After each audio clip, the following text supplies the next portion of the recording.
Selamat datang di Lemari Arsip.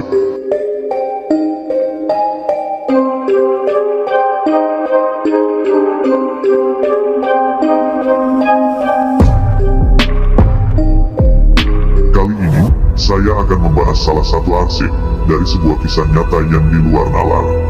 Tapi sebelum lanjut ke pembahasan, jangan lupa untuk subscribe dan juga like untuk lebih membangun channel ini. Serta coretkan komentar positif kalian, biar kita bisa berbagi pendapat. Tanpa banyak kata-kata lagi, siapkan jiwa, mental, serta batin kalian, dan mari kita buka arsipnya.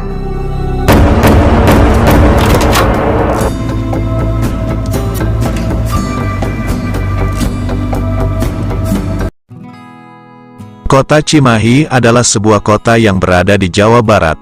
Sebelumnya kota ini masih menjadi bagian dari Kabupaten Bandung, hingga ditetapkan sebagai kota administratif pada tanggal 29 Januari tahun 1976, dan akhirnya ditetapkan sebagai kota pada tanggal 21 Juni tahun 2001. Kota Cimahi mendapat julukan sebagai Kota Tentara, karena di kota ini banyak pusat pendidikan untuk tentara. Dengan banyaknya pusat pendidikan tentara dan fasilitas kemiliteran lainnya, maka sekitar 60% wilayah kota Cimahi digunakan oleh tentara. Mungkin karena itulah, kota Cimahi juga mendapat julukan Kota Hijau, sesuai dengan warna seragam yang digunakan tentara, khususnya dari Angkatan Darat. Dan di kota Cimahi inilah terjadi satu kasus pembunuhan, saat warga digegerkan dengan penemuan mayat perempuan yang terkapar, bersimbah darah, tepatnya di gang kontrakan RT 01, RW 09, Kelurahan Lewi Gajah, Kecamatan Cimahi Selatan, Kota Cimahi, pada hari Minggu, tanggal 18 Desember tahun 2022 pagi.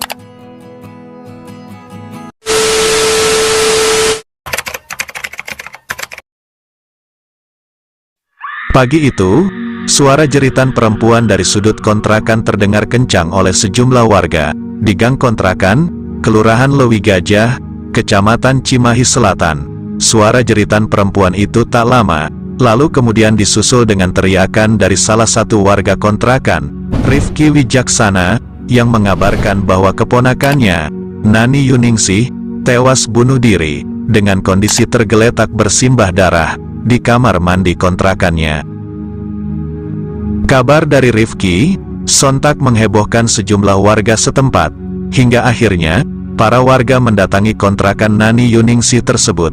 Pada sekitar pukul 10 pagi, para warga pun melihat korban yang saat itu sudah meninggal dunia dengan bersimbah darah dan kondisi banyak luka sayatan. A few moments later. Setelah warga menghubungi pihak polisi, tanpa butuh waktu lama, polisi datang ke lokasi kejadian untuk melakukan olah tempat kejadian perkara, TKP, dan mengevakuasi jenazah Nani yang sudah tergeletak di kamar mandi. Polisi juga mengumpulkan beberapa barang bukti, di antaranya pakaian korban yang berlumuran darah, kain batik, dan pisau, juga dengan berlumuran darah. Setelah jasad korban dibawa ke rumah sakit, tim dokter forensik langsung melakukan visum dan autopsi jenazah korban. Dari hasil autopsi mayat korban, terdapat sejumlah luka sayatan di lengan dan leher korban, serta adanya luka di bagian kepala oleh benda tumpul, yang diduga kepala korban dipukul sebelum tangan dan leher korban dilukai.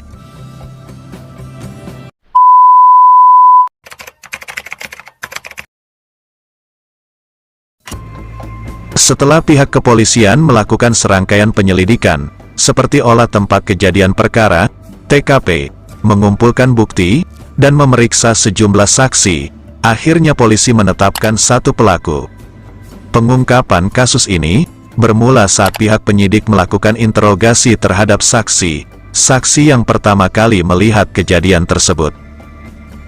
Salah satu saksi ini sempat beralibi untuk menghindari kasus pembunuhan tersebut, dengan cara menyampaikan kepada saksi-saksi lain bahwa dia yang menemukan pertama kali korban dalam keadaan meninggal dunia. Saksi lain dan polisi menduga bahwa korban melakukan tindakan bunuh diri. Namun setelah melakukan serangkaian penyelidikan, alibi pelaku bisa dipatahkan oleh penyidik. Pelaku pembunuhan itu yakni Rifki Wijaksana, yang merupakan paman korban sendiri.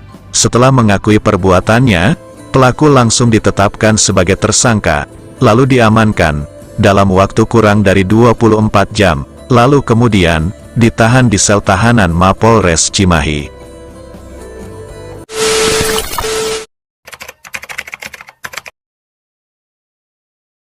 Menurut pengakuan pelaku, Rifki, yang juga merupakan paman korban, menghabisi nyawa Nani, keponakannya sendiri, dengan cara menyayat bagian tubuh korban, karena korban menolak ajakan pelaku untuk melakukan hubungan intim.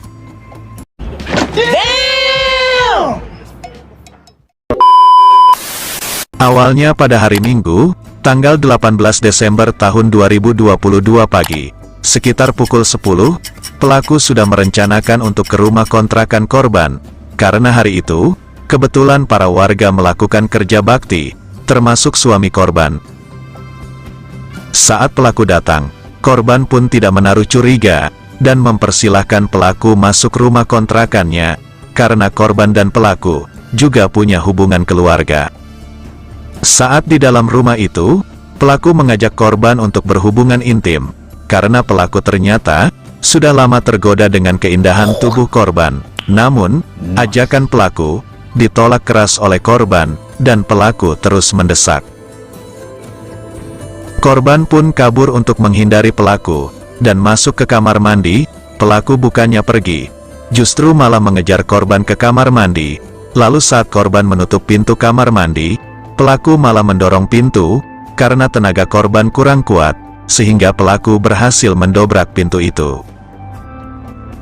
Saat masuk, pelaku langsung memukul korban hingga terkapar, lalu pelaku menyayat bagian leher dan pergelangan tangan korban menggunakan pisau yang diambil dari dapur rumah korban.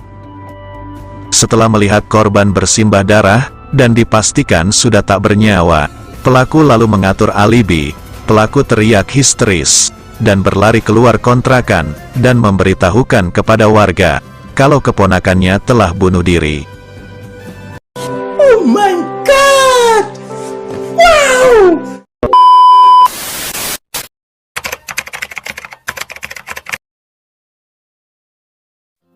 Menurut Kapolres Cimahi, AKBP Imron Ermawan mengatakan, jika melihat rangkaian dan kronologis kejadian tersebut, memang sudah ada rencana niat jahat dari pelaku untuk melakukan pembunuhan, dengan cara mengambil sebilah pisau yang ada di kontrakan korban.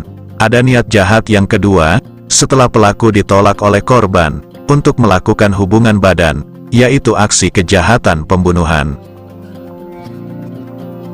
Atas hal tersebut, pelaku dijerat dengan pasal 340 KUHP, dan atau pasal 338 KUHP, dengan ancaman hukuman selama 15 tahun penjara, dan maksimal hukuman seumur hidup, atau hukuman mati.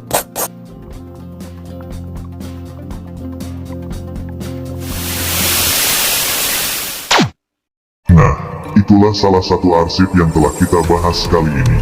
Semoga kalian meresapi kisahnya, mengambil hal positif dari kejadian itu. Tetap berhati-hati, tetap waspada, jaga diri kalian, cermat dalam memilih, karena tindak kejahatan tidak mengenal siapa kalian, dan kapan akan terjadi.